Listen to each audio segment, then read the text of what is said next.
Isang mapagpalang araw po sa ating lahat. So, inaanyayahan ko po ang lahat na tumayo. So, we are so blessed today because we are gathered here in the presence of God. And it says in 1 Peter 2, verse 9, "But you are a chosen people, a royal priesthood, a holy nation, God's special possession, that you might declare the praises of Him who called you out of darkness into His wonderful light." So, we are made pala po to worship and praise our living God. So, if the animals and plants are made to worship Him, how much more us, because we are called as His God's special possession. So for today, let's give our best clap of praise to the living God. Hallelujah! We praise the Lord.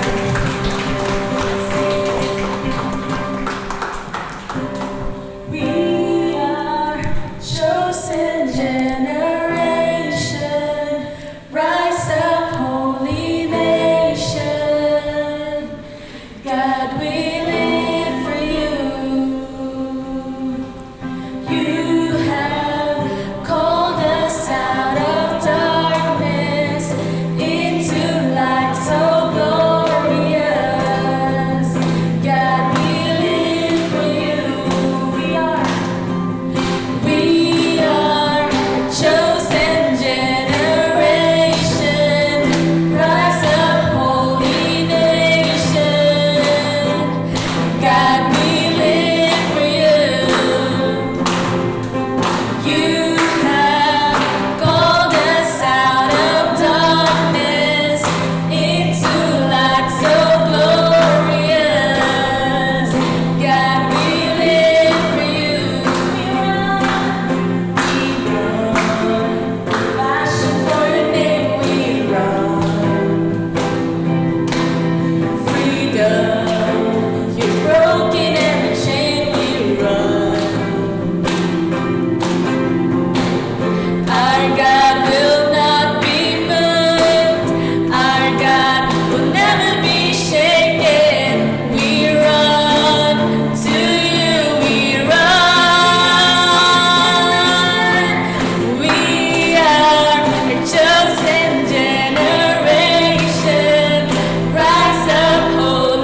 stop.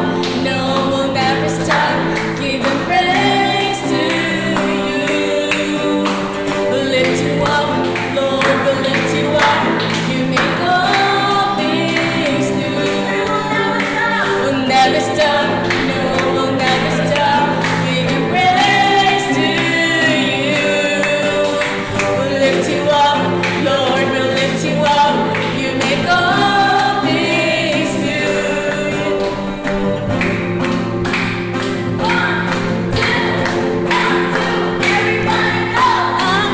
Our God is moving, and His love is unstoppable. We going, no stopping, caught up in momentum. We're lifting higher, we're lifting higher, we're lifting higher. We're gonna sing it louder, sing it louder, sing it louder.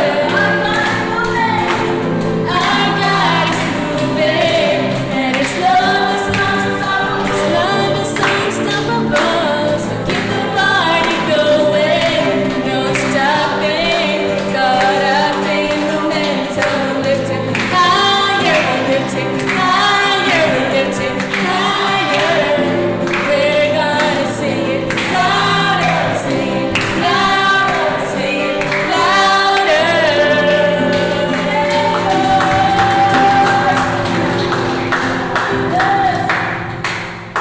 Yes, Lord God, we praise you. We will never stop praising you.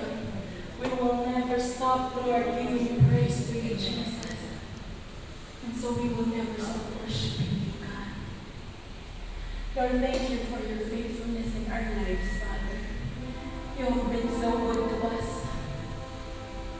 You have remained constant in our lives, Father. And Lord, as we celebrate, God, the second year of your faithfulness in this ministry, Father, here in Bulacan. Lord, we just want to lift you up. It is all about you, God, in this place. It is all about you. We will celebrate your goodness, God, because we love you, Jesus. Thank you. Come on, let's worship.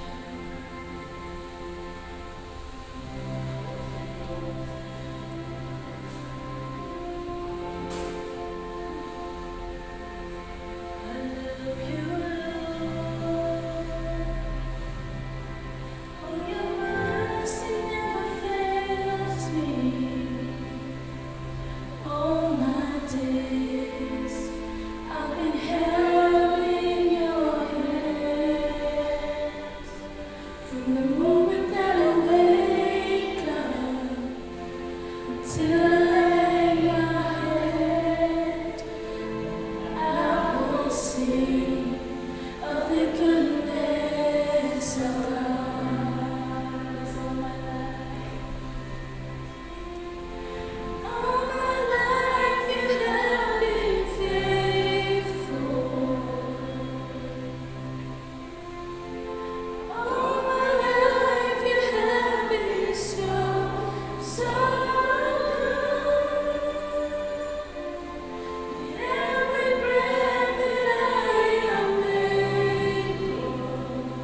goodness, it's running after me.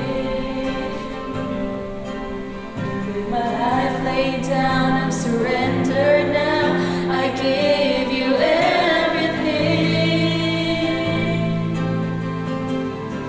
Your goodness is running after me. Your goodness is running after me. Your goodness is running after me. My life laid down, I'm surrendered now. I give you everything. Your goodness is running after me.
Yes, Lord. Salamat, Lord, sa iyong kabutihan, Panginoon. And Lord, thank you, God, for everything that you gave us, Lord. Even today, Lord, na nandito po kami ngayon, Panginoon, para itaas ang iyong pangalan, Panginoon. Lord, marami pong salamat sa mga gabay na ibinigay mo sa amin, Panginoon. Even today, Lord, that we celebrate your goodness, God. Now, Lord, open our hearts to receive your words, God. I know your word is alive that can penetrate in our hearts, Lord. Nagagamitin namin sa araw-araw namin na gawain, Panginoon. Lord, marami pong salamat, Panginoon. Even, Lord, ang iyong servant na gagamitin mo po ngayon, Panginoon. Lahat po na lalabas sa kanyang bibig, Panginoon, ay mga galing sa iyo, Panginoon. Lord, marami pong salamat. Pinupuri ka namin, Panginoon. Sa pangalan ni Jesus. Amen and amen.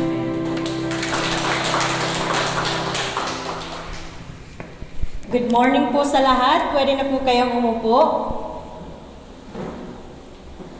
Okay, so today po, we are celebrating the 2nd year anniversary of CK Bulacan. Let's clap our hands to our God. Okay? Sabihan niyo po yung katabi mo. Lingunin niyo lang po siya. Then sabihan niyo, Happy Anniversary! Okay, welcome po to CK. It is a full gospel Christian ministry, and our main objective po is to help all people find their way back to God. And in this place, we are not just friends, but we are a family. Alam na lang talaga ng lahat because we are indeed a family. So, a little background lang po of CK Bulacan. Last 2018, our God spoke to our dear pastor, Pastor Carlos Mocada Jr. to open CK here in Manila.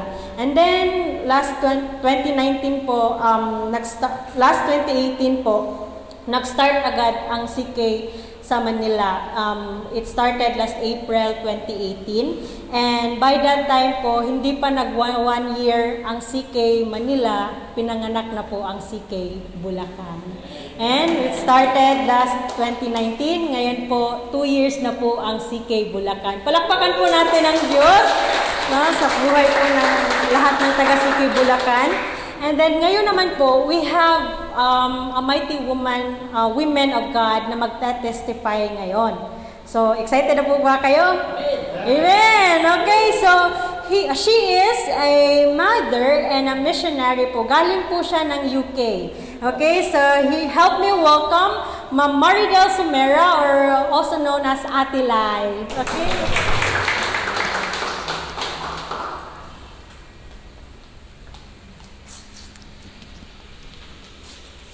Thank you sa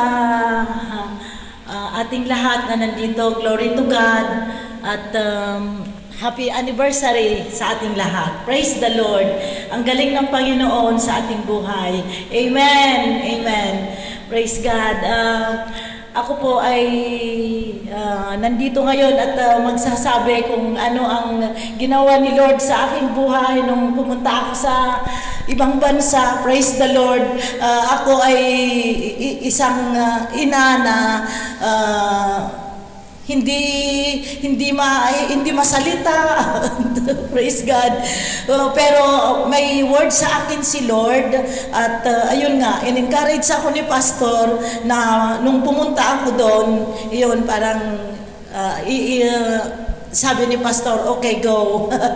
Praise the Lord. Kaya ang sabi ni God ay go to all nations, yung Great Commission na yan, go to all nations and preach the gospel to all creations, baptizing them in the name of the Father and of the Son and of the Holy Spirit, and teaching them to obey all the commands I have given you. And surely, I am with you at the very end of the age. Wow! Sabi ko, iniisip ko na yon. Praise God, nandito ako.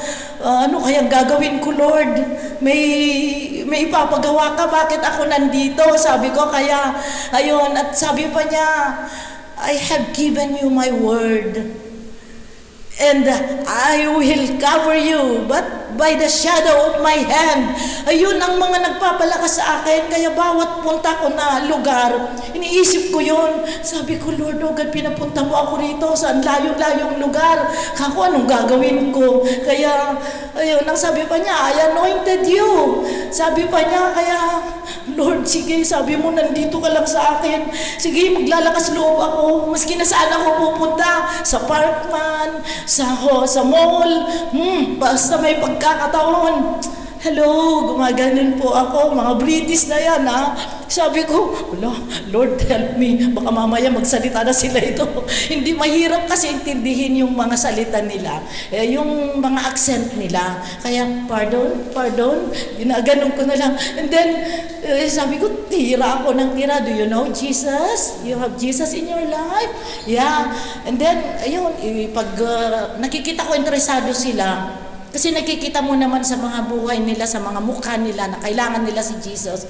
Pinapasukan ko, gano'n. Tapos, maski na sa mga sa mga bus, o lalo yung mga matatanda. Naku, ang hirap pa naman intindihin. Katabi ko sila, gano'n. Tapos, yung pagpasok ko sa kanila, you have pains? You need help? Gumagano ako, may mga band-aid ako dyan.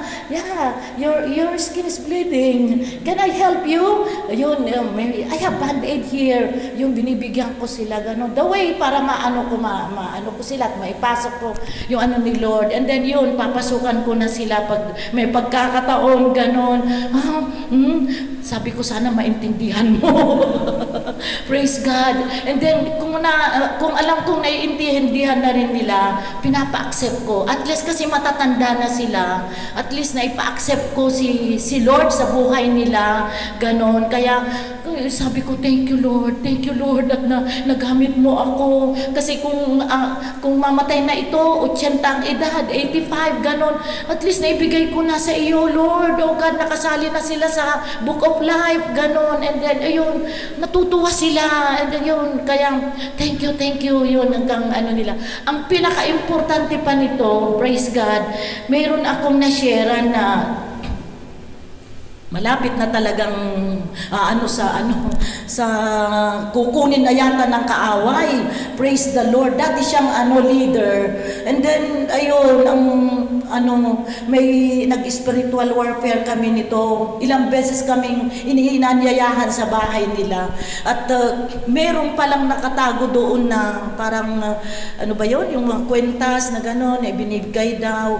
Doon na parang mula nung natanggap daw niya yon, parang nasira na yung life niya, hindi na niya iniintindi yung kalagayan ng mga anak niya, gano'n, nasira na pati yung job niya, gano'n, tapos namatayan pa, so totally depressed. And then, ayun, may pagkakataon na ginamit ako ni Lord, humingi ako ng prayer kay Pastor, mag-spiritual warfare kami doon, Pastor, pray for us, gano'n, na until now, ang sabi niya, praise God, mula nung naipag-pray mo kami, sabi niya, naipag-pray nyo kami, lumago na yung kabuhayan namin, at yung asawa ko nagamit na atheist, yon yung talagang hindi naniniwala kay Jesus, napatanggap namin through ng ginamit ni Lord yung anak ko na si Lovely para nag-explain sa kanya. Kaya praise God, nagtanggap din siya kay Lord. Until now, they are playing and they are having their Bible study at their home. Praise the Lord.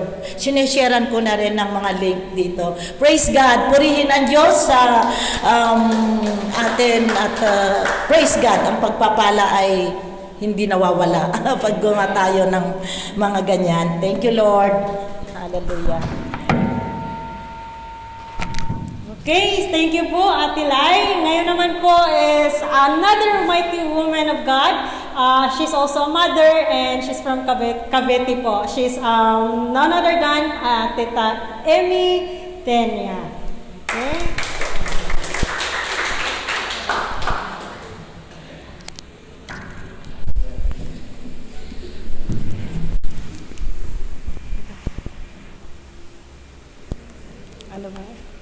Hi. Good morning, everyone, and happy, blessed, victorious anniversary, City Bulacan. Isishare ko lang din po sa inyo ang pagbabago ng buhay ko dito sa CK. At kung paano rin ako pinagaling ng Lord dahil 3 years ago na ako po pero matagal na po akong Christian, kaya lang hindi ko po naramdaman ng presensya ng Lord sa buhay ko dahil ang ugali ko hindi ko nabago. At nandyan pa rin yung mga takot, nandyan pa rin yung mga pag-aalala. Pero nung nakapasok na po ako dito sa CK last 2018 po ay naka-attend ako ng encounter dito. Kaya na-encounter ko si Lord na dito pa niya ako pinagaling dahil 2017 po ay nagkaroon po ako ng kidney failure na dapat na magdialysis na po ako, pero napakabuti na ng Diyos. Sabi ko sa Lord, Lord, pagalingin mo lang ako. I will serve you the rest of my life. Sabi ko sa Lord, kaya magmula Cavite hanggang Quezon City, talagang nilalakbay namin mag-asawa yan every Sunday na napakaaga pa, nagbibiyahe na kami, mga 11:30 nakakarating kami, alas 12 sa Cavite. Nung ma-attend din po ako ng encounter, nakakarating na ako sa Cavite, 1 o'clock, 2 o'clock, dahil wala na akong masakyan. Pero glory to God, dahil ang Diyos ay pinagaling niya ako, na noon po ay talagang totally po na hindi na po ako nakakalakad, nakaupo lang po ako, na yun po. At napakalaki pong pagbabago sa buhay ko, kaya po, sabi ng Lord sa Psalm 37 verse 4 na delight in the Lord and He will give you the desire of your heart. At ang naging desire sa buhay ko, desire ko ay gumaling po ako dahil gusto ko pa pong maglingkod sa Panginoon. Kaya po, ang may papayo ko lang po sa mga hindi pa talagang kumakapit sa Lord ay magtiwala lang tayo dahil ang pagsasagot ng Lord sa ating mga panalangin ay nasa tamang panahon. Maging matatag lang po tayo sa ating pananampalataya at nagpapasalamat talaga ako sa Lord sa dami ng blessing niya sa buhay ko. To God be the glory.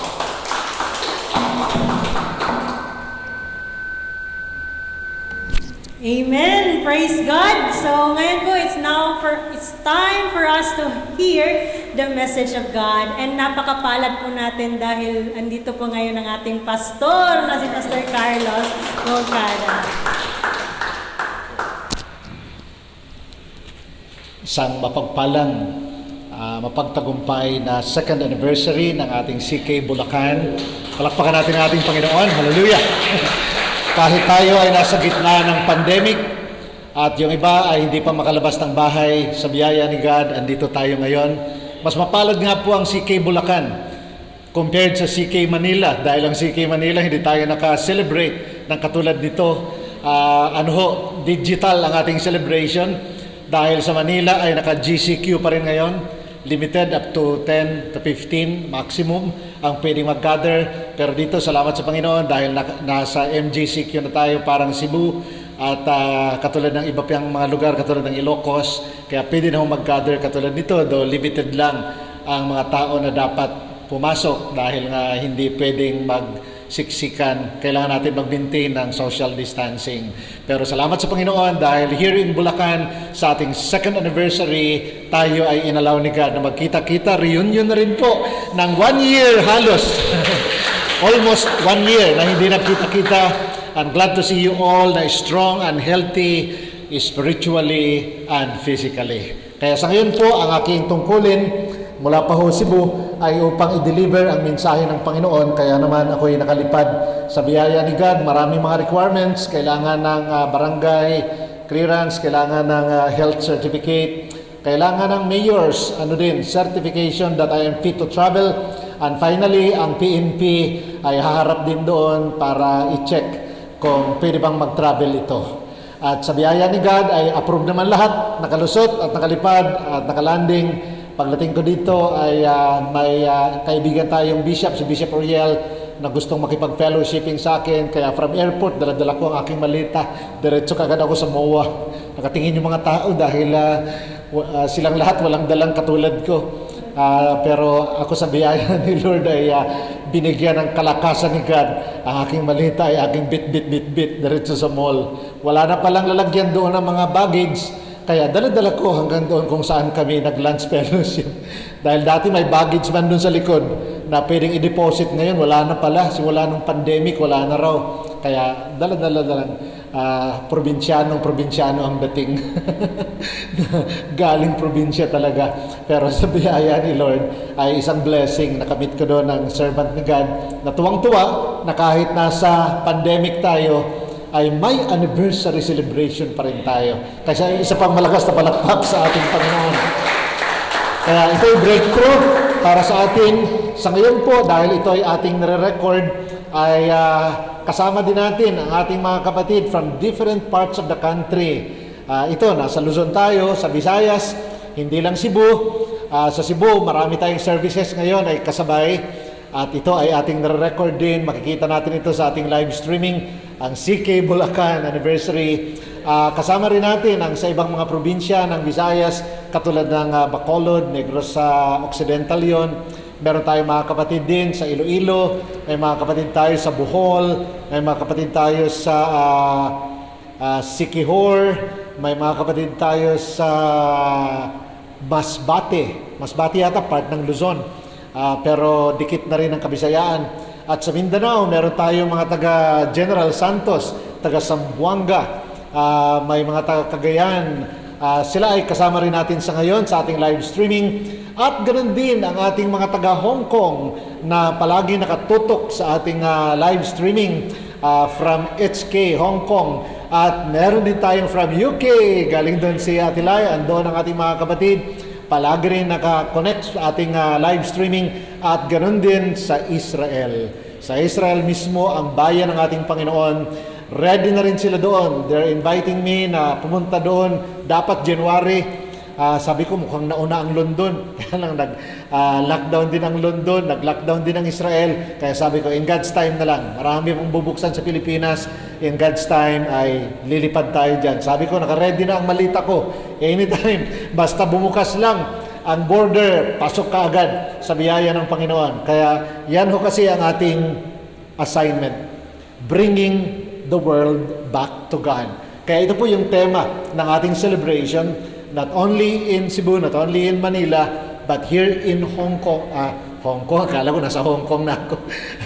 Last year, kasi ganitong buwan, nasa Hong Kong kami. Dito sa Bulacan, ay ito po ang ating assignment from the Lord. Bringing the world back to God. Sandali ko tayo mukha at bumikit, tayo manalangin. Panginoon, maraming salamat po sa pagkakataong ito na dito sa San Jose del Monte, Bulacan, ay pinagtipon-tipon mo kami, Panginoon. And by the power of your Holy Spirit, ikaw nga po, Panginoon, ang mag-download ng iyong mensahe sa puso, sa buhay ng bawat isa na narito sa ngayon. Lalo pa sa great assignment na ibinigay mo po sa gawaing ito na ipinanganak sa iyong puso doon mismo sa Israel nung andun kami few years ago. At salamat, Lord, dahil from there na kinunsib, ito ay nagkaroon ng manifestation sa Cebu and then Luzon. Narito na kami ngayon, O God, sa Bulacan. And we are praying for other places, even here in Luzon, na ikaw din, Panginoon, na mag-open upang maisagawa namin ang aming assignment kasama ang Kabisayaan, kasama ang Mindanao, at kasama ang Four Pillars, ang Hong Kong, ang UK, ang Israel, and even in other nations, katulad ng Qatar, katulad ng Switzerland, katulad ng Saudi Arabia, ang Bahrain, at iba pang mga bansa, O God, upang ang buong mundo ay maibalik sa iyong banal na paanan. Salamat, Panginoon, dahil ngayon as we celebrate, ikaw po ay may mensahe na ilalagay sa puso ng bawat isa. Sa pangalan ni Jesus, Amen and Amen. Isa pa hong palakpak kay Lord. Anniversary man ho natin, hindi natin tititirin si Lord. Bringing the world back to God. Ngayon po ay February na. Kaya while praying, ang nilagay ni Lord sa heart ko ng mensahe ay ito na theme natin, pero dinugtungan. Bringing the world back to God by the power of love. By the power of love. Ating dadalhin ang ating mga kaibigan, dadalhin po natin ang ating mga mahal sa buhay, dadalhin po natin ang ating mga classmates sa mga nag-aaral, ang mga katrabaho po natin, at lahat ng tao ang nais ni God ay dalhin natin sa Kanya by the power of love. Ngayon ho kasi ay buwan ng Pebrero, kaya marami ang naghahanap ng love. Kaya ang isa sa pinakamadali na way para mga tao madala natin sa Panginoon is by the power of love. Puntahan po natin ang sinasabi ng Bible sa 1 John chapter 4 verse 9. At narito po ito sa ating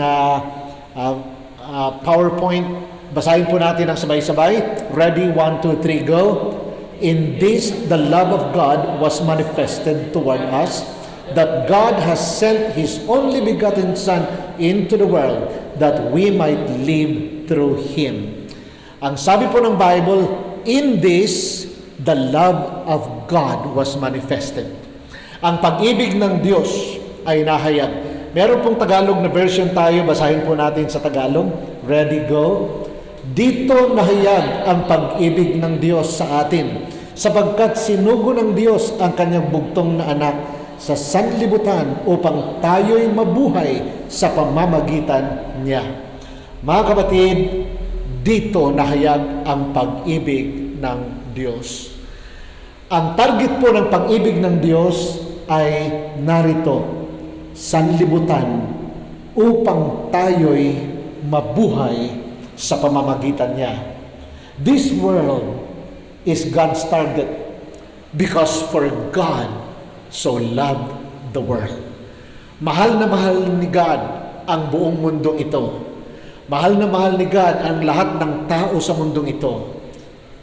Dito sa Bulacan, sa Manila, sa Cebu, sa Kabisayaan, sa Mindanao, bawat bahagi ng mundo, lahat ng mga taong nandoon, mahal ni God. Kaya sa araw na ito, ang sinasabi po ni God sa bawat isa, I love you. I love you. I love you. Mahal ka ng Diyos. Mahal ka ng Diyos. Mahal ka ng Diyos. At nahayag ang pag-ibig ng Diyos sa atin, sapagkat sinugo ng Diyos ang kanyang bugtong na anak, walang iba kundi ang Lord Jesus Christ. Siya na hari nating sineselebrate po ngayon. Sinugo siya o pinadala ng ating Diyos na buhay. Upang ano? Upang tayo sa sanlibutan ay mabuhay. Bakit po upang mabuhay? Meron po kasing nangyari. Pero nais ko muna bigyang diin that love is not blind. Nung tayo ay mga nasa high school pa, pag pina-fill up noon sa may book noon na pinapa-fill up ng mga classmates. Si Ate Lai, meron ho yata noon, Islam book yata yun. Alam na alam yun ni Sister Annalyn At sina Sister Emma, yung mga babae kasi mahilig noon. Yung mga lalaki, sige na nga, susulat na nga ako. Yung mga babae, talagang pinapaganda nila yun, lalo na pag February, pagpapaano na sila ng Islam book nila. Para yung crush nila ay magsulat din doon. Wag nating paaminin sila. Pero yun ang sabi ng mga classmates ko noon. Yun ang kanilang intention. Papaano nila sa Islam book. Tapos, define love. Kaya grabe yun. Pag define love na, sangkatutak na definition. Love is blind. Tapos, love is... basta kung ano-ano lang ang sinusulat doon. At ito, nauso yan noon. Love is blind. Pero sa Bible, ang tinuturo po, love is not blind. At yun po ang sabi, hindi ng Islam book, pero ang book ni Lord. Ang heavenly book, ang tinuturo po, love is not blind. Bakit po? Because of God's love sees the need. Ang pag-ibig po ng Diyos ay nakakakita ng pangangailangan. Bakit po? God is love. Ang Diyos po ay pag-ibig at ang Diyos po ay nakakakita. Yun po ang sabi ng Bible. Ang mata ng Diyos ay pumaparoon at pumaparito sa buong mundo. Ang mata ng Diyos ay nakakakita. At ang sabi po ng Bible, ang mata ng Diyos ay nakakasiyasat ng bawat isip at bawat puso ng tao. Ibig sabihin po, si God ay hindi blind.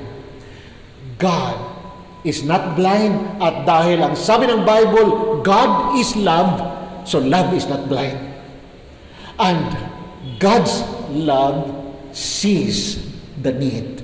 Nakikita po ng pag-ibig ng Diyos ang pangangailangan. Ito po ang makikita natin sa Romans chapter 8. Ang sabi po ng Romans chapter 8 verse 20 to 21, for the creation was subjected to frustration. Nakita po ni God ang creation na frustrated.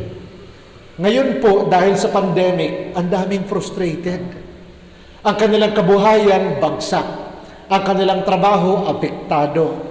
Kahapon lang, meron akong ka-message na isang pastor sa Mindanao. Ang sabi niya, Pastor, hirap na kami dito.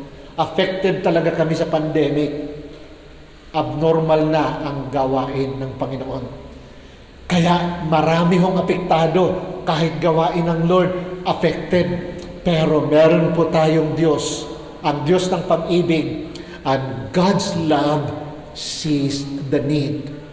The creation was subjected to frustration in hope that the creation itself will be liberated from its bondage to decay and brought into the freedom.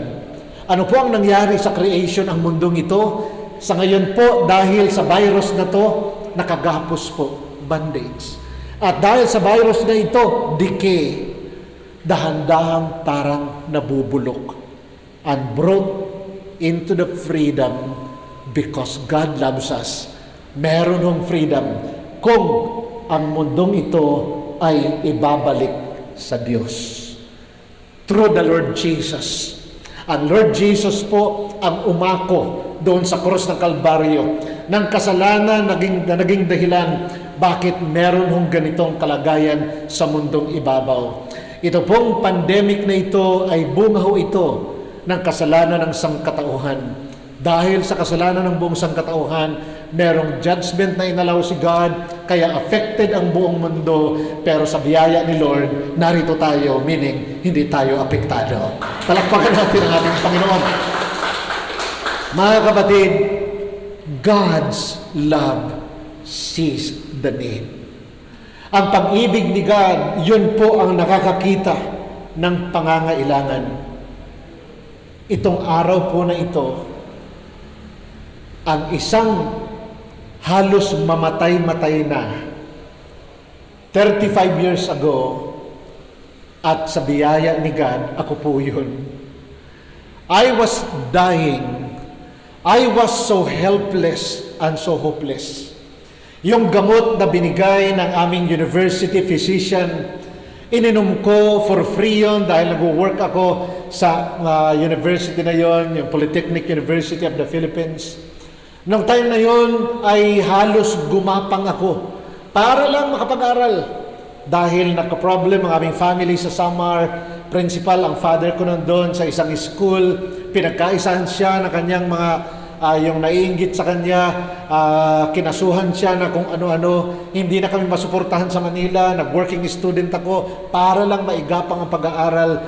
Pero sa abuso sa katawan, basketball, after ng basketball, pasok sa opisina na aircon, go-work ako noon after classes, at doon ako sa aircon na opisina, natutuyuan ng pawis, dumating ang time, inubo ako ng inubo, at grabe na yung ubo, meron ng blood na lumalabas.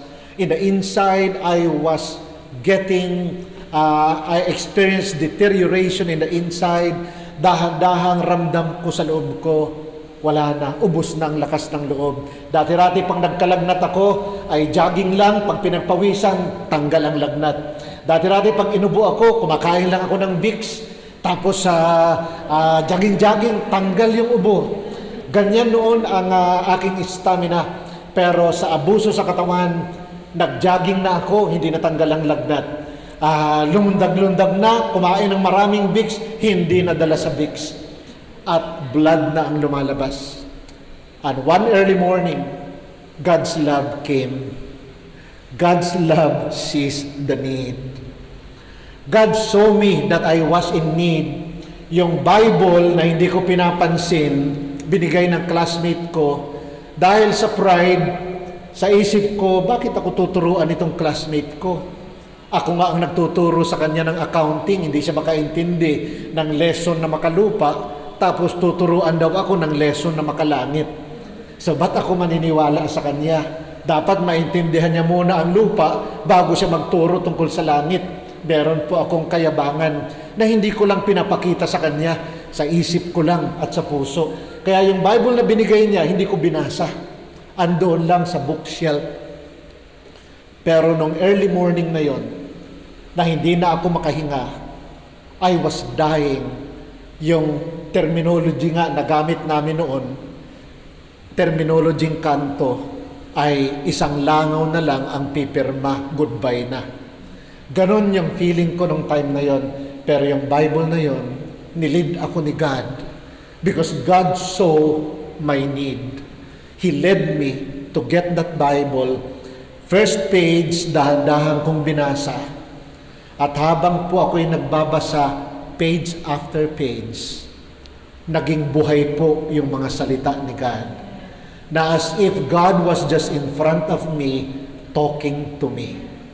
And He started to show me na ako ay makasalanan. Dahan-dahan kong nakita ang sarili ko na ako pala ay napakarumi. Na ako pala ay makasalanan at pag ako'y namatay sa time na yon, ang sabi ng Bible na basa ko, the wages of sin is death. Meaning, hindi lang pala physically, impyerno pala ang pupuntahan ko. Kaya, nung time na yon, habang nagbabasa ako, nakita ko rin ang love ni God. Nakita ko ang pag-ibig ng Diyos na gayon na lamang. Nakita ko ang loving heart ni God na nakikita niya ang need ko nung time na yon. And the Holy Spirit helped me to pray alone. For the first time na umiyak po ako. Nakaluhod na nagpipray. Waray-waray po kasi ako. May mga waray-waray ditong kasama. Sa Samar, mga waray-waray, mga matatapang. Kasi waray-waray, hindi uurong, waray-waray, manigas. Yun ay tinayuan ko yun. Kaya hindi ako marunong umiyak. Para sa akin, ang pag-iyak ay kabaklaan. Isabi ko, hindi ako bakla. Kaya hindi ako iiyak kahit gaano pa kahirap ang dadaanan ko. Pero nung time na yun, when I saw God's love, that God's love saw my need, na ako ay nagdidike, na ako ay nasa bandage ng sakit karamdaman, at nung time na yun, kasalanan, nakita ko ako ay nasa bandage, lumuhod ako for the first time na umiiyak at ang sabi ko sa kanya, God, nakikita ko sa iyong salita na ako ay makasalanan at ang kabayaran nito ay kamatayan. I deserve hell. Pero ang sabi ng iyong salita, mahal mo ako. Binigay mo ang iyong bugtong na anak upang mamatay sa krus ng Kalbaryo, na kung ako'y mananampalataya sa Kanya, ako'y patatawarin mo at bibigyan mo ng buhay na walang hanggan at ako'y makakapasok ng langit. Lord, kung mamatay man ako ngayon, patawarin mo ako, let me enter heaven.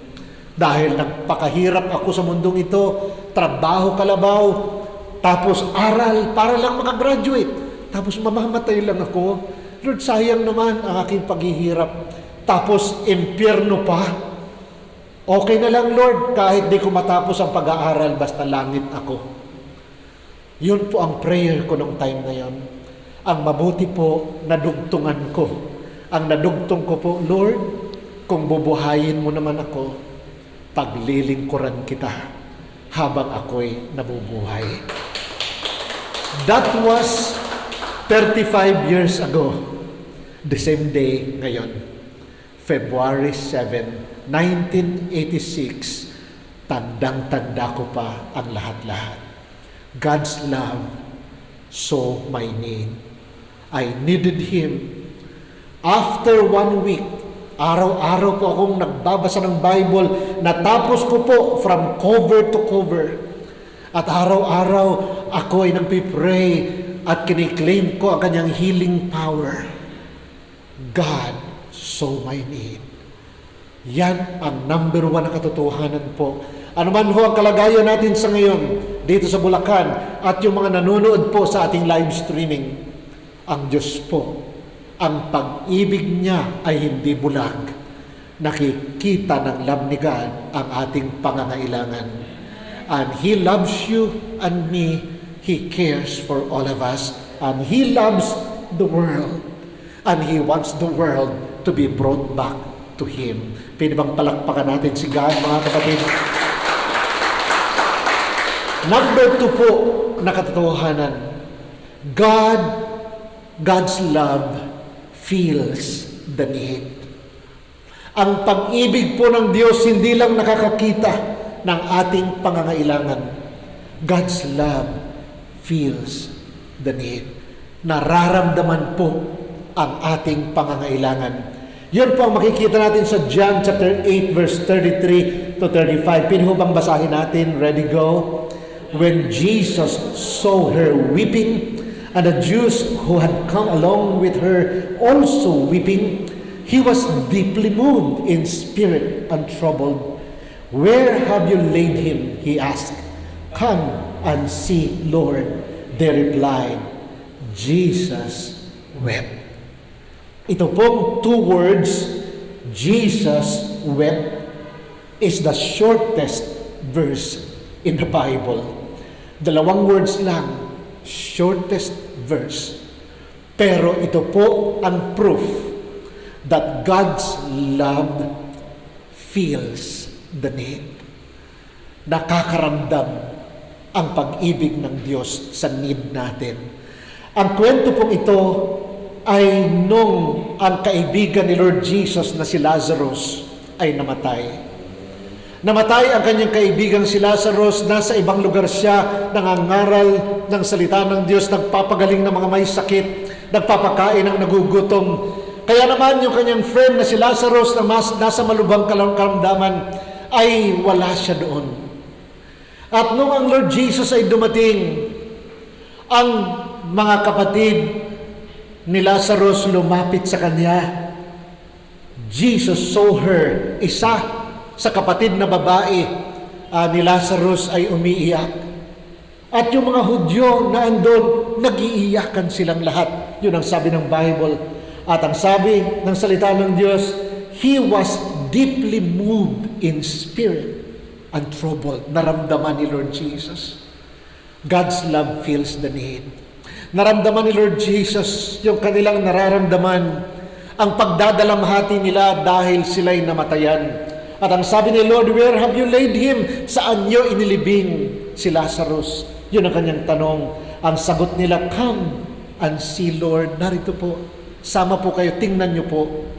At ang sabi ng Bible, si Lord mismo ay umiyak. Ang Diyos po ay umiiyak para sa isang taong umiiyak dahil siya ay merong nararamdaman na mabigat. Ang ating pong Diyos ay hindi lamang nakatingin sa malayo. Siya po ay gustong isympathize ang kalagayan po ng bawat isa.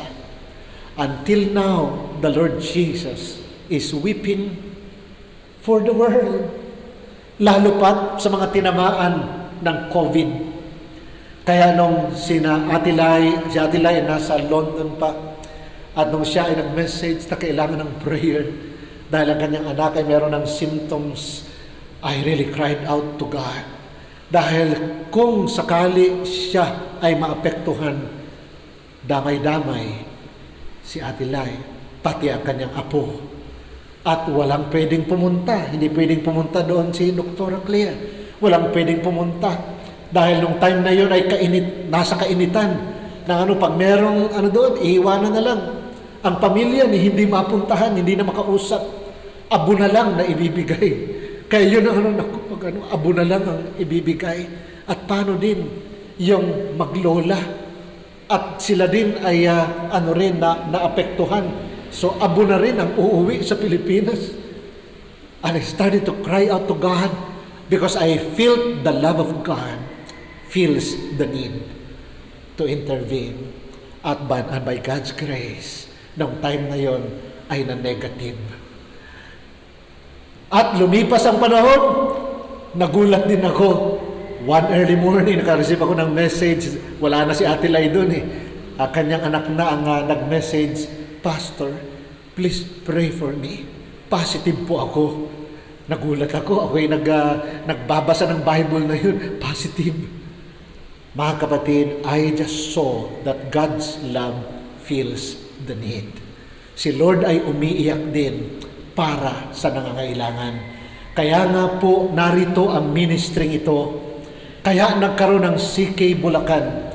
Dahil tayo po ang gagamitin ni God to pray for the people here in Bulacan, part ng world po yun. At yung mga naka-interconnect sa atin, ang Lord po, mahal niya ang mga tao sa lugar ninyo, bahagi ng Luzon, bahagi ng Visayas, bahagi ng Mindanao, sa Hong Kong, sa UK, Israel, Qatar at ibang mga bansa.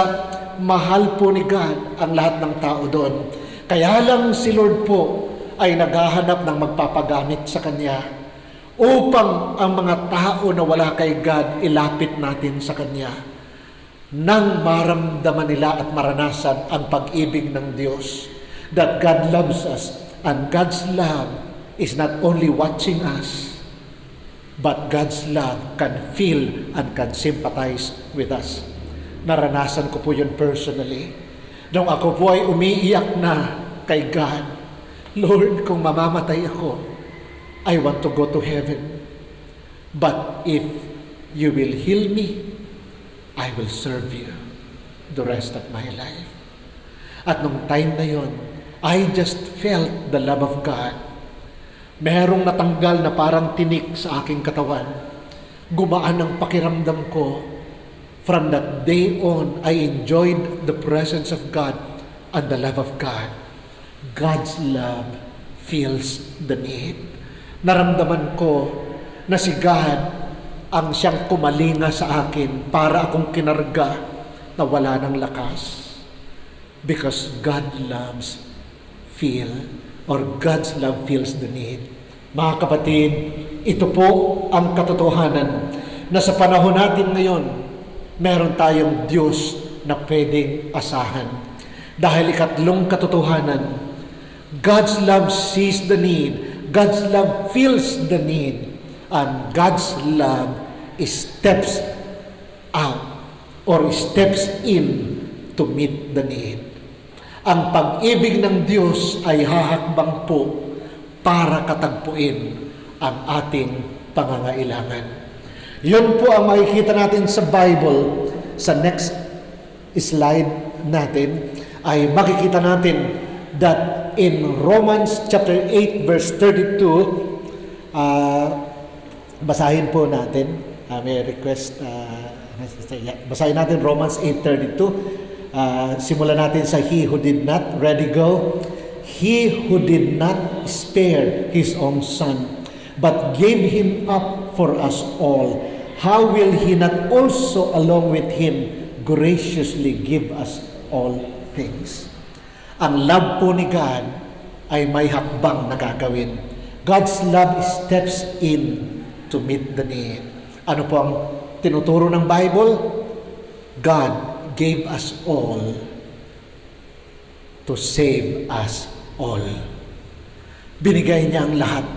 God gave us all. He gave us all to save us all. Sa ngayon po, buong mundo apektado ng pandemic na ito. Pero binigay na po ng Diyos ang lahat. Yun ang sabi ng Bible. He who did not spare His own Son, but gave Him up for us all. Binigay niya para sa ating lahat. How will He not also along with Him graciously give us all things? Ibinigay ng ating Diyos ang kanyang bugtong na anak. Hindi niya ipinagkait ang kanyang anak. Si Abraham, nung siya ay wala pang anak, kumpleto naman siya sa lahat ng bagay. Pero malungkot pa rin siya. Kulang pa rin. Until the day na ibinigay ng Diyos kay Abraham ang kanyang anak na si Isaac, ang ipinangako na anak. Si Abraham ay kompleto na ang kanyang kagalakan. May mga material na bagay siya, meron siyang anak. Pero ang kanyang anak na yun, tinesting siya ng Diyos. I-offer mo sa akin. Abay, hindi ganun po kadali. Kasi si Abraham kaya siya nagtrabaho, kayod kalabaw, dahil pinaghahandaan niya ang kanyang anak. Tapos, i-offer kay God, mamamatay. Kaya lang si Abraham, sumunod siya sa Diyos. He gave all. Yes, God. Bakit po? Yun po ay parallel ng pagparito ni Lord Jesus. Ipinapakita kasi ng Diyos na merong darating sa unahan, meron ding anak na ibibigay ang kalangitan. Kung paano si Abraham ay nagbigay ng anak sa Diyos, pero nung papatayin na niya, pinigilan siya ng Diyos. Pasado ka na sa test. Huwag mo nang ituloy. Pero sa heart niya, patay na talagang anak niya. Nakita na niya yun sa pagsunod. Kaya niya inaksyonan. Kaya naman, ang mensahe ay naging clear that one day, God in heaven will send His Son. All things were made by Him and through Him, meaning siya ang lahat. Dahil lahat ay nalikha sa magitan niya, ibinigay siya para sa ating lahat. He gave His all to save us all. Kaya sa pandemic ngayon, hindi po tayo dapat matakot. Ibinigay na ng Diyos ang kompletong vaccine mula sa heaven. Kasi kung sa ibang bansa lang na vaccine, kinakabahan yung iba. Kasi hindi pa natatapos ang issue ng vaccine ng Dengvaxia na vaccine. Hindi pa yun nagko-closure Yung dahil sa dengue na vaccine. Tapos may vaccine na naman na hindi pa tested at tutusukan tayong lahat. Yung iba ay may pangamba. Ano kaya ang mangyayari? Yung sa ibang bansa, tinetesting muna sa mga pigs, sa mga baboy. Kung yung baboy ba mabubuhay o mamamatay. Hindi pa natitesting, meaning parang baboy tayo natitestingan. Ano kaya itong mga Pinoy? Mabubuhay kaya ito sila o mamamatay? Parang ganun. Pero wag tayong matakot. God gave us all to save us all. Nag-step in ang love ni God. Si Jesus yun, who died on the cross for us and was buried, but on the third day rose from the dead. Now He is alive. Siya ang buhay na vaccine na kailangan lang nasa puso ng bawat isa at atin siyang paglingkuran. At kung siya na nagbigay ng lahat, pag-aalayan din natin ang lahat, siya ang bahala sa ating lahat. Kaya walang problema pag si Lord ang nag-take over. God's love steps in to meet the need. Kaya ang need natin ngayon, vaccine. Huwag tayong mag-alala, meron ang hakbang si God. 2,000 years ago, may vaccine na ibinaba ang langit. Kailangan na lang natin yakapin ang vaccine na ito. Walang iba kundi si Lord Jesus. At pag siya'y nasa puso natin, lahat ng virus, tayo ay hindi tatamaan. At kung may tamaan man, katulad ng ibang kapatiran natin, walang effect. Buhay na buhay pa rin at nagsiserve kay Lord. Palakpakan natin ang ating Panginoon. Dahil yun ang sabi ng Bible, kung hindi niya ipinagkait ang kanyang bugtong, ang kanyang sariling anak, at ibinigay niya para sa ating lahat, ano pa kaya? How will He not also? Ano ba kaya na ang lahat din, along with Him graciously, give us all things. Lahat ng bagay na kailangan natin, kaya din niyang ibigay. Kaya sa lahat ng narito na naglakas ng loob para dumalo sa ating gawain dito sa CK Bulacan, lahat ay gustong ibigay ni Lord sa bawat isa. Vaccinated ka na. Hindi ng vaccine sa Amerika, China, Russia, or sa UK, vaccinated na vaccine from heaven through the Lord Jesus Christ by the power of love. At ganoon din sa lahat ng naka-interconnect, mga kapatid, huwag na tayong mag-alala, huwag tayong mag-worry about anything in this world. Ang love ni God, una, nakakakita ng ating pangangailangan. Ang love ni Lord, pangalawa, ay nakakaramdam ng ating pangangailangan.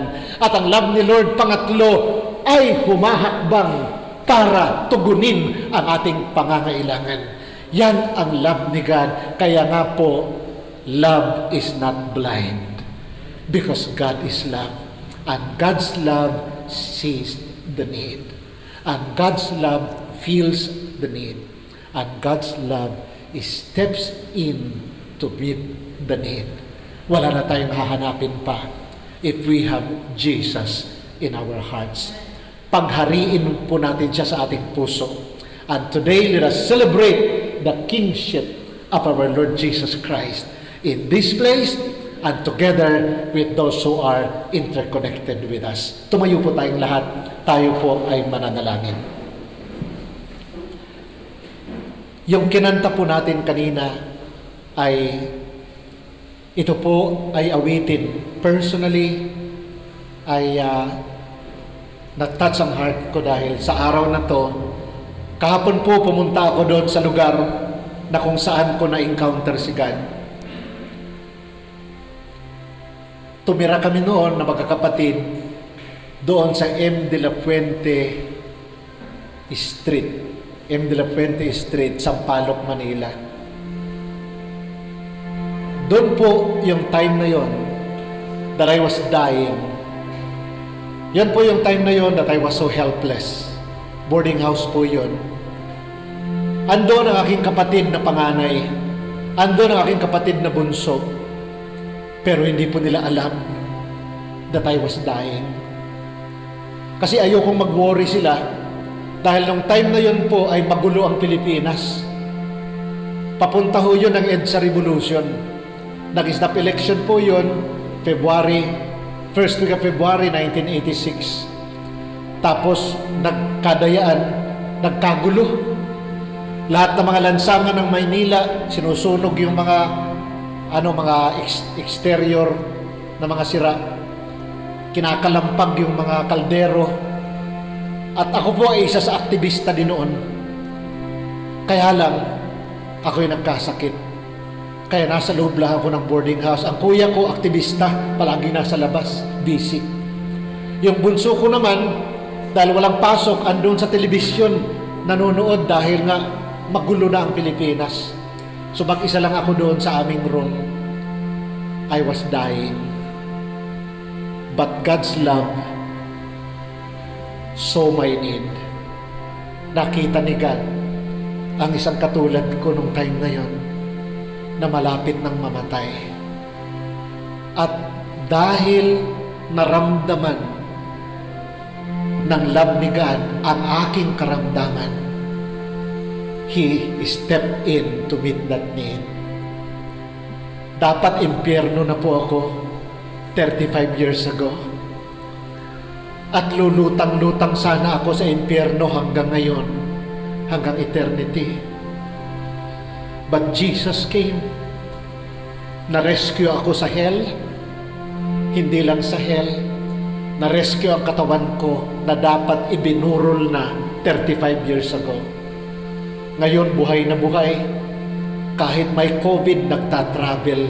Second time ko na pumunta ng Maynila, balik. Sa Cebu, travel ng travel. Pag andun ako sa Cebu, nagpipreach ako sa ganitong oras sa Uslob. Ang nagpipreach ngayon ay si Pastora Jane, anak ng ating kapatid. At after mag-preach doon, travel for 4 hours para mag-preach ulit sa Lapu-Lapu City. Walang pagod. Bakit? Binuhay ng Diyos because of His love. Kaya ang mensahe pong ito ay patunay that God's love sees our need. And God's love feels our need. Naramdaman ni God ang need ko nung time na yan. And God's love steps in to meet that need. Yung need ko ng rescue came. At yung need ko ng healing came. And that is why I have the courage to pray for those who are sick, because the Lord healed me. I have experienced Him as the healer. That is why I have the courage to pray for miracle, because I have seen the miracle of God personally 35 years ago, and year after year, miracle after miracle. God is real. Buhay po ang Diyos. Hindi lang po siya mababasa sa Bible. Siya po ay pwedeng maranasan ng bawat isa. At kung gusto niyo pong maranasan si God, sa lahat ng narito at sa mga nanonood ng ating live streaming, yumuko po tayo pumikit. Itaas po natin ang ating mga kamay sa Diyos. Simbolo ng ating paglapit sa Kanya. Siya po ay buhay na Diyos. Siya po ay nagmamahal na Diyos para sa iyo at sa akin. Nakikita ng Diyos ang kalagayan mo at kalagayan nating lahat. Wala pong lihim sa Kanya. Ano man po ang nangyayari sa inyo, ilapit po natin sa Diyos. Pangungunahan ko po kayo sa magitan ng panalangin ito. Follow after me as I lead you with this prayer. Sabihin po natin lahat, Panginoong Jesus, maraming salamat po sa pag-ibig mo, sa ginawa mo sa krus ng Kalbaryo. Binuhat mo ang aking mga kasalanan, problema, sakit at karamdaman. At doon ay namatay ka upang ako ay magkaroon ng kapatawaran, kagalingan, kalayaan sa lahat ng gapos ng kadiliman. Panginoong Jesus, buong puso po na nagpapakumbaba na ako'y lumalapit sa iyo. Inaamin ko po, ako ay nagkasala sa isip, sa pananalita, sa puso at sa gawa. Patawarin mo po ako, linisin mo po ako, at pakahugasan ng iyong banal na dugo. At sa oras din pong ito, binubuksan ko ang aking puso. Tinatanggap kita bilang Hari, Panginoon, Diyos, tagapagligtas ng aking buhay. Simula sa araw na ito, isinusuko ko po sa iyo ang aking buong buhay. Maghari ka sa buhay kong ito bawat araw ng aking buhay. Sa pangalan ni Jesus. Awitin po natin ang awit na ito. Mahal kita, walang hanggan ang iyong biyaya. Buong buhay, hawak mo sa iyong kamay.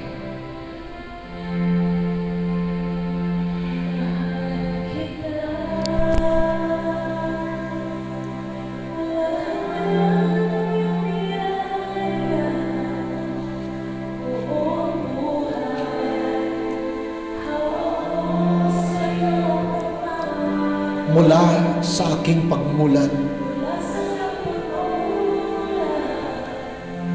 hanggang sa paghimbing, aawitin ko ang kabutihan. Minsan pa, awitin natin ito sa Diyos. Mahal kita, walang hanggan ang iyong biyaya. Buong buhay, hawak mo sa iyong kamay. Mula sa aking pagmula hanggang sa paghimbing, aawitin ko ang kabutihan ng Diyos. Ika'y tapat. Ika'y tapat sa habang buhay. Ika'y mabuti magpakay lanman, hanggat ako ay nabubuhay, aawitin ko ang kabutihan ng Diyos. Ang tinig mo,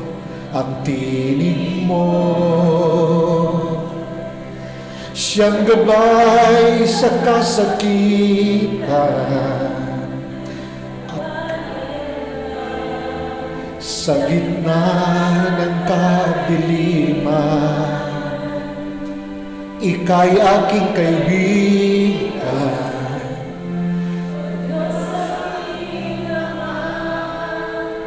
Aawitin ko ang kabutihan ng Diyos. Ika'y tapat sa habang buhay. Ika'y tapat sa habang buhay. Ika'y mabuti.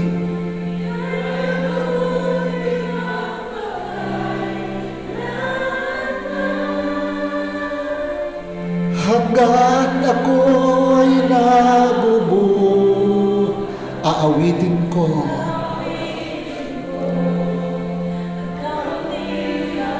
tayong lahat. Itaas po natin ang ating mga kamay sa Diyos.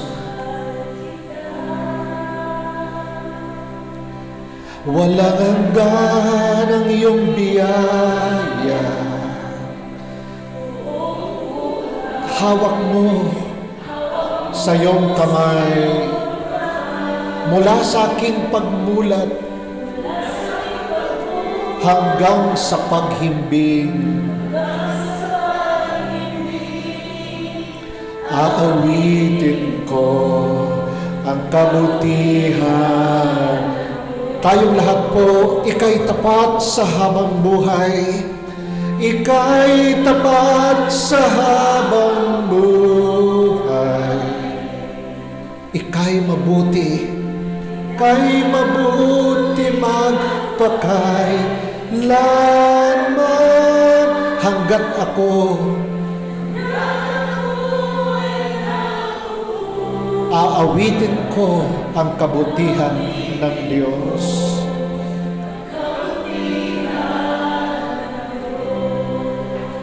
Panginoon, narito po ang bawat isa. Nakikita mo po ang kanilang pangangailangan. Nakikita mo po ang kanilang mga pinagdadaanan. Nakikita mo po ang kanilang mga kabigatan. Your love sees our need. At hindi mo lang nakikita, God, ang pangangailangan ng bawat isa, because your love feels our need. Nararamdaman nyo rin po ang pangangailangan ng bawat isa. Sino man po ang nakakaramdam ng kalungkutan, sino man po ang nakakaramdam ng kaba at takot dahil sa nangyayari sa buong sanlibutan, sino man po, Panginoon, ang nasa sakit at karamdaman at sa ngayon ay pinanghihinaan ng loob, sino man po ang nawala ng trabaho at siya ay wala ng kabuhayan, Lord God, you can see our need and you can feel the need of your people.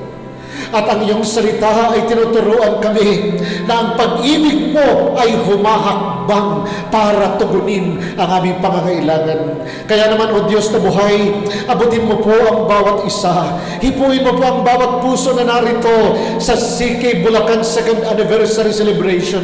At abutin mo rin po ang bawat isa na interconnected, O God, sa live streaming na ito. Lord, wala pong mahirap gawin para sa iyo. Maging imposible ay posible sa iyo. Lord, as you stretch out your miraculous hand from the heaven, touch them, God, I pray. Touch them, Lord, and let your miracle healing flow doon sa nangangailangan ng kagalingan. Let your deliverance flow doon sa nangangailangan ng deliverance. At sa nangangailangan financially, God, ikaw po ang gumawa ng himala upang ang needs ng bawat isa financially ay matugunan in the name of Jesus, because nothing is too difficult for you to do. Thank you, God, that you are now moving, you are now moving, you are now moving, oh God, in the lives of your people. Let, oh God, your freedom, let, oh God, your deliverance, let, oh God, your healing, let, Lord, your blessings flow in the name of Jesus. And by the power of the Holy Spirit, set your people free from fear, from worry, from anxiety. Tanggalin mo po ang takot sa isip at puso ng bawat isa. Palitan mo po ito, Lord, ng pag-ibig mo. Pag-ibig na siyang magko-conquer ng lahat, dahil yun ang sabi ng iyong salita. Love conquers all. Lord, hayaan mo po na ang bawat isa ay maging mga conqueror by the power of your love in the name of Jesus. And today, God, we just celebrate your goodness here in CK Bulacan. Salamat po dahil kahit na may pandemic, meron kaming celebration ng CK second anniversary. O Lord, sa iyo namin minsan pa hinahandog ang gawain ito, maging ang aming contact person sa lugar na to, ang Humadjao family. O Lord God, Brother Noel Humadjao, Sister Annalyn, ang kanilang mga anak, patuloy mo silang pagpalain. At ganoon din naman with the support of the Sala family, at ganoon din sa lahat ng mga family na narito in support to this celebration. Lord, ikaw pong mag-bless sa bawat isa.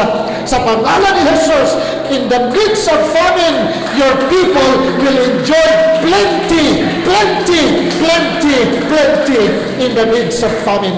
Thank you, Father God. And to you we just give all the praise, the glory, and the honor as we enter into a new season of CK Bulacan. In Jesus' mighty name this we pray. Amen.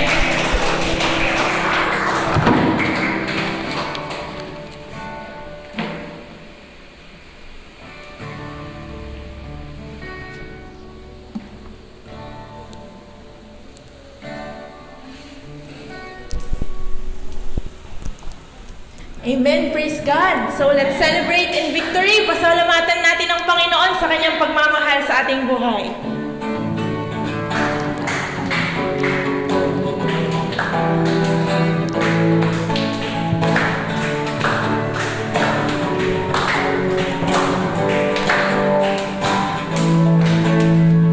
Kung aking pagmasdan ang kalawakan, hindi ko maunawaan ang iyong dahilan kung bakit ako'y pinili mong inalagaan. Di ko kayang isipin, di hindi ko kayang sukatin ang pag-ibig mo, Jesus, na iyong binigay sa akin. Salamat, salamat, salamat, oh Jesus, sa pag-ibig mo. Walang ibang nagmahal sa akin ang katulad mo. Salamat, salamat, salamat, oh Jesus, sa pag-ibig mo. Ako'y magsasaya sa piling mo.